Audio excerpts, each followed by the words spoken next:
আপনারা দেখছেন Kolkata today news.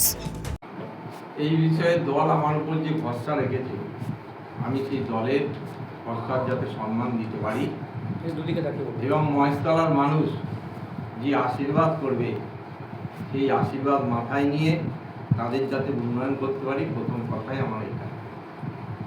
আপনাদের সেন্ট্রাল গভর্নমেন্ট তো এসআইআর করলো, সেটার প্রভাব কতটা পড়বে ভোটে, কতটা সুবিধা অসুবিধা হবে?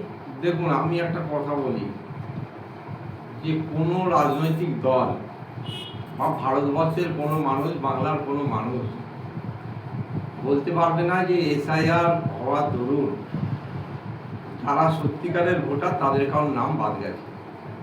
কারণ নিশ্চয়ই আপনারা দেখেছেন যে প্রায় 58 লক্ষ ভুয়ো নাম, মৃত ব্যক্তি বা এখান থেকে চলে গেছে বা কারোর কোনো টেস্ট নেই, এরকম 58 লক্ষ নাম প্রথম পর্যায়ে বাদ গেছে। পরবর্তীকালে আরও 60 লক্ষ নাম যাদের যে ডকুমেন্টসগুলো নির্বাচন কমিশন চেয়েছিল যে ভারতীয় নাগরিক হিসেবে, সেই ডকুমেন্টস যাদের নেই তাদের নামও যথারীতি বাদ যাচ্ছে কোর্টের তত্ত্বাবধানে।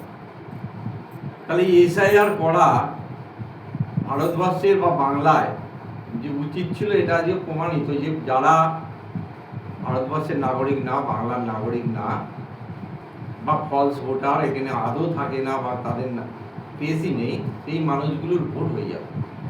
কারণ নিশ্চয়ই আপনারা দেখেছেন যে অনেক মানুষ এসে নির্বাচনের সময় প্রিসাইডিং অফিসারের কাছে বলতো যে আমার ঠাকুমার নাম এই, আমার ঠাকুমা এসেছিল ভোট দিতে। প্রিসাইডিং অফিসার তখন বলতো হ্যাঁ আপনার ঠাকুমা আধ ঘন্টা আগে ভোট দিয়ে গেছে। সে বলতো যে হ্যাঁ আমি কি ভুল করলাম, 5 বছর অপেক্ষা করে আছি, ঠাকুমার সাথে দেখা করতে পারলাম না, আমার মৃত ঠাকুমা ঠিক আধ ঘন্টা আগে এসে ভোট দিয়ে গেল। এইভাবে বাংলায় ভোট, তা সেই ভোটটা মানুষের, সাধারণ মানুষের তার গণতান্ত্রিক অধিকার, এই ভোটের মধ্যে দিয়ে যে সঠিকভাবে প্রয়োগ করতে পারবে এবং যারা ভারতবর্ষের নাগরিক, বাংলার নাগরিক, তারা তাদের ভোটার অধিকার প্রয়োগ করতে পারবে, এই বিশ্বাস যেমন আমাদের আছে। এবং এই এসআইআর হওয়ার দরুন যে একটা সুষ্ঠু ভোটার লিস্ট যে বাংলার মানুষের কাছে যে নির্বাচন কমিশন উপস্থিত করেছে, তার জন্য বাংলার মানুষ নির্বাচন কমিশনকে আশীর্বাদ করেছে। মহেশতলা থেকে তৃণমূল প্রার্থী সুভাষিস দাসে কতটা টাফ ক্যান্ডিডেট মনে হচ্ছে? দেখুন, আমি একটা কথা বলি আপনাদের, কে পাচ্ছি সেটা বড় কথা না। আজকে বাংলায় যে পরিস্থিতি, সেই পরিস্থিতিতে দাঁড়িয়ে আমরা গর্ববোধ করতাম এই বাংলায় রবীন্দ্রনাথ ঠাকুরের জন্মগ্রহণ, আমরা গর্ববোধ করতাম যে এই বাংলায় নেতাজি সুভাষচন্দ্র বোসের জন্মগ্রহণ, এই বাংলায় স্বামী বিবেকানন্দ, এই বাংলায় রামকৃষ্ণদেব থেকে শুরু করে অনেক মনীষীরা এই বাংলায় জন্মগ্রহণ করেছে। কিন্তু আপনারা নিশ্চয়ই সাংবাদিকতা করেন, আপনারা দেখেছেন যে থানায় থানায় গিয়ে দেখবেন যে থানার বাইরে একটা বোর্ড টাঙানো থাকে, সেই বোর্ডের মধ্যে ওই এলাকায় কারা ক্রিমিনাল, কারা চোর, কারা ডাকাত, কারা খুনি, তাদের ছবি টাঙানো থাকে, ক্রিমিনাল। তাহলে আজকে ঠিক একই অবস্থা বাংলার মানুষের ঘরে ঘরে, বাংলার মানুষের মনের ভিতর যে চোরেদের ছবি টাঙানো আছে।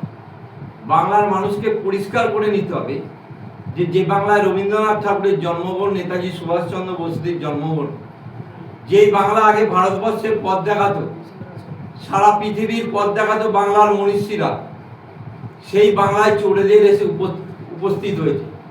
প্রার্থী তমোনাথ ভৌমিক প্রার্থী হয়েছে, কি বলবেন এই বিষয়ে?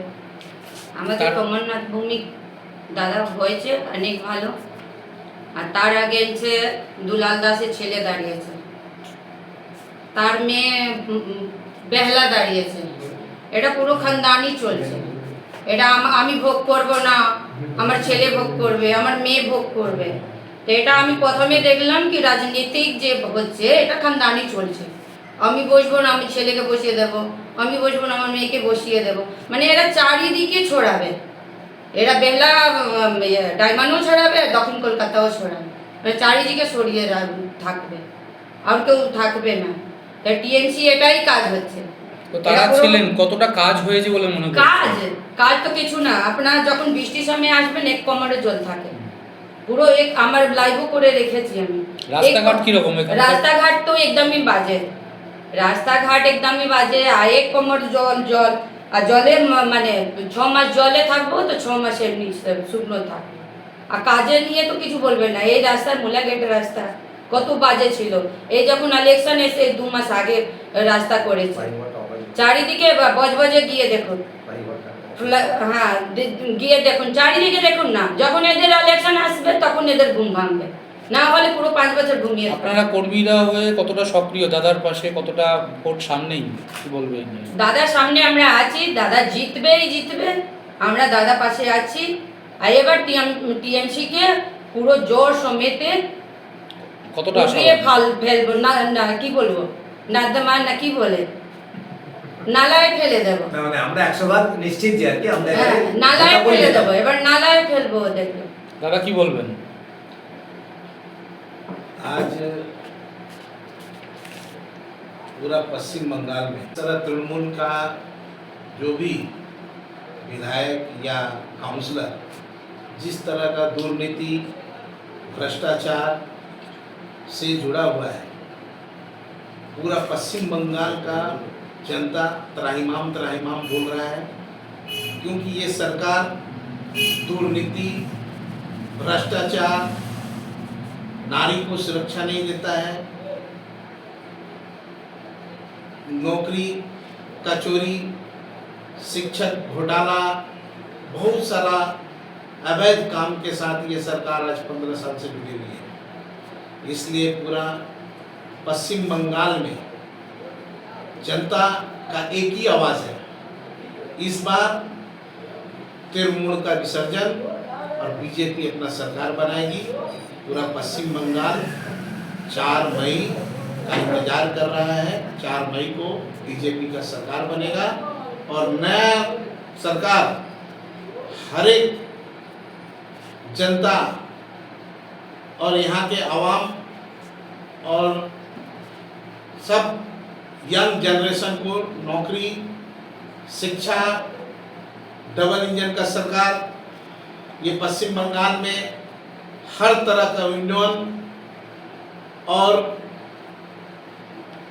डबल इंजन का सरकार जिस तरह दूसरे स्टेट में काम कर रहा है, उसी तरह पश्चिम बंगाल में नरेंद्र मोदी का एक ही हमारे प्रधानमंत्री जी का विजन है कि बंगला का गौरव हम लोग फिर से वापस करेंगे। ये सिर्फ एक ही आदमी कर सकता है, जिसका नाम है श्री नरेंद्र मोदी।